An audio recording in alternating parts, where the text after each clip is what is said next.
We would now like to request immediate past President Bernard Juan Sr. and President Billy Chavez to please come up on stage for the pin and gavel turnover ceremony. Come on, President Billy, I cannot wait to turn over the gavel to you already. President Billy, as an outgoing president of the Rotary Club of Cebu, I am turning over the gavel to you as a symbol of authority. Wield it steadfastly but righteously, with courage but with humility, with determination but with compassion and understanding. As you accept this gavel and the authority that goes with it, may God bless you, guide you, and keep you, and help you in all the undertakings as the new president of the Rotary Club of Cebu. Serve this club well and successfully. Congratulations. President Bernard, I do hereby accept this gavel as a symbol of my authority for Rotary year 2016-2017 with the theme Rotary Serving Humanity. With Rotary ideals of service expressed in the object of Rotary and the four-way test as my guide. With the blessings of the Almighty, I do hereby pledge to wield this gavel steadfastly but righteously, with courage but with humility, with determination but with compassion and understanding. And I thank you and all the other officers and members of the Rotary Club of Cebu for giving me this opportunity and your trust in me. Thank you.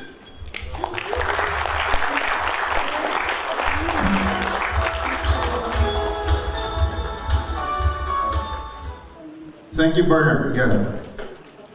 Honorable Senator Juan Edgardo Sanyangara, District Governor-elect, past presidents, past district governors, good evening. It is with great pleasure and unparalleled honor to be called to serve alongside you as president of the Rotary Club of Cebu. It is of distinction that we, the Rotary Club of Cebu, with 84 years of sterling service to the people, continue to embrace the pledge of service above self in both the public and private sectors, in our respective vocations, places of work, and our businesses.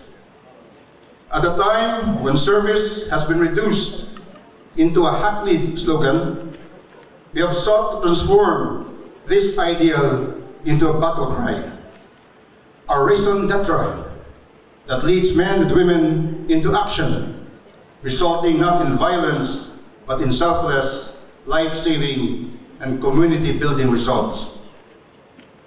Beyond superlatives and sound bites, the Rotary Club of Cebu has allowed its actions to speak for themselves in programs and projects that have lasting impact in lives of others. Consider, for one, our contributions to the Gift of Life program. Each child with a congenital heart disease who has benefited from our support may not know each of us by name, but would nonetheless breathe a prayer of thanksgiving to the efforts of Rotarians who have reached out to innocent children with congenital heart disease at their moment of greatest need. In the past year, we were guided by the presidential theme to be a gift to the world. And truly, my fellow Rotarians, we have been challenged and continue to be inspired so that our lives and our service contribute to the greater good of all. In this year, the President of Rotary International, John Germ, challenges us to continue to serve humanity, reminding us that service to humanity has been the cornerstone of Rotary since its earliest days and has been its main purpose ever since. Service. Not the pursuit of selfish interest, but the uplifting of fellow men and women through concerted action is what brings us Rotarians from all walks of life together. That common spark to serve those who may not even be in a position to thank or reward us is what binds us together. It is that nobility in spirit that dwells in the heart of every full-fledged Rotarian. We of the Rotary have never been contented to rest on the laurels of past achievements and accolades, but rather renew our resolve to leave the world a better place than when we first found it. It is in service, genuine, heartfelt, selfless service, that we find our purpose for being, both individually and collectively. As Albert Einstein once remarked, only a life lived in the service of others is worth living. As we remember this fundamental tenet of service that sets apart the Rotary Club above the rest, allow me to share to you how we, the Rotary Club of Cebu, shall realize this challenge into concrete and tangible activities and programs. Fellow Rotarians, I see blood as the centerpiece of my term this Rotary year 2016-2017. The World Health Organization reports that uncontrolled bleeding accounts for more than 468,000 deaths per year worldwide. In maternal mortality, one of the leading causes is severe bleeding during delivery or after childbirth. When severe bleeding occurs, urgent and timely treatment is required for management of patients, including transfusion of blood, as women may die within an hour. In the Philippines, reports show that blood donations still fell short from the national blood unit requirement of 950,000. Government hospitals in Cebu alone need an average of 45,000 liters of blood each day to sustain surgery patients. But government blood banks here can only collect 1/3 of that from donors daily, a deficit that could very well mean death to some. It takes 150 to 200 units, between 67.5 and 90 liters of blood per day to supply 1% of the population. With increasing life expectancy and a subsequent increase in the number of age-related chronic diseases, including cancers, that require blood and blood products for treatment, we increasingly need more blood donors to meet these demands. Thus, to address the increasing demand for blood by various patients, the Rotary Club of Cebu shall embark on an ambitious project of promoting voluntary blood donation and blood collection by coming up with customized mobile blood collection clinics.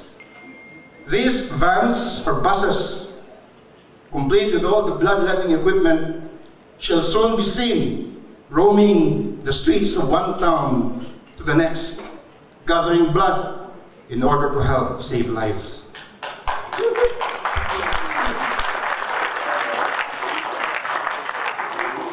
We have also decided to adopt the cleft lip program, under which we shall host disadvantaged children and help them receive successful cleft lip and palate surgeries. A child with a cleft lip can have special needs, which should be addressed in order to maximize his development. A cleft lip and palate present many adaptation challenges for parents. There is a succession of highly stressful events, including the infant's unusual appearance, feeding difficulties, frequent medical appointments, and surgeries or hospitalizations, which may have an impact on the adaptation process. A child with a cleft of the palate will have speech difficulties if the palate is not prepared. The goal then is for the child to develop normal speech. In order for this to happen, the child will need an operation to have his cleft palate repaired. Now, fully aware of the financial difficulty facing parents of children with this condition, the Rotary Club of Cebu is currently in the thick of preparations for the conduct of cleft lip operations in coordination with our foreign partners. We have marked the month of August in our calendars for this. We shall also build large water tanks of 300,000 liter capacity for fire emergencies. You know, firemen should not use potable water without fires. They should be provided with storage tanks or large cisterns for recycled or treated wastewater that firefighters can use in firefighting. Furthermore, along with other pet projects, we shall pursue our Chairs for Schools program, under which we cause the manufacturing of school chairs for delivery to financially challenged public learning institutions. Not only lack of classrooms, but also a shortage of chairs greet students of public schools in our country every year. In Cebu alone, we may need to fill the inadequacy of 30,000 chairs if we don't want to see the sad spectacle of children bringing their own chairs to school. And of course, we shall continue to help provide medical attention to children suffering from congenital heart disease through our Gift of Life program, and provide shelter to street children and kids in conflict with the law through our Community Scouts Youth Guidance Center. Fellow Rotarians, people and organizations may come to us for assistance. It has always been that way. However generous and quick we might be in our effort to serve humanity, we must never fail to protect the integrity of our funds by undertaking intense scrutiny and implementing extensive background investigation measures so that our club is not bamboozled into channeling money on meaningless endeavors. We shall provide focus in adopting projects, concentrating on bigger, high-impact endeavors. However, in doing so, we are fully cognizant of the opportunity cost that this may entail. We may have to set aside smaller buckets of charity and ask other clubs to take the lead in this aspect. All of these projects and activities we just mentioned, as a matter of course, need funding support, not only from the members of our club, but also from the Rotary District itself.